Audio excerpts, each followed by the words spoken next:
নতুন সরকারের দায়িত্ব নেওয়ার পর এই প্রথম একনেক বৈঠকে সভাপতিত্ব করলেন প্রধানমন্ত্রী তারেক রহমান। রোববার সকালে মন্ত্রিপরিষদ বিভাগের বৈঠক কক্ষে অনুষ্ঠিত হয় 2025-26 অর্থ বছরের এই বৈঠক। সভায় মোট 17টি উন্নয়ন প্রকল্প অনুমোদন দেওয়া হয়, যার আনুমানিক ব্যয় ধরা হয়েছে প্রায় 13,000 কোটি টাকা। অবকাঠামো উন্নয়ন, স্বাস্থ্যসেবা, শিক্ষা ও গ্রামীণ উন্নয়ন এ 4টি খাতকে অগ্রাধিকার দিয়ে প্রকল্পগুলো হাতে নেওয়া হয়েছে বলে জানানো হয় ব্রিফিংয়ে।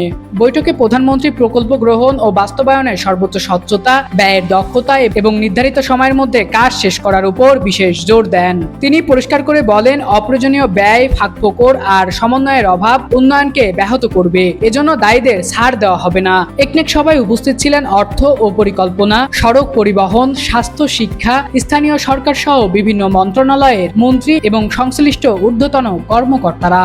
সম্রাট ইসলাম, আন্দোলনের বাজার ডিজিটাল নিউজ ডেস্ক।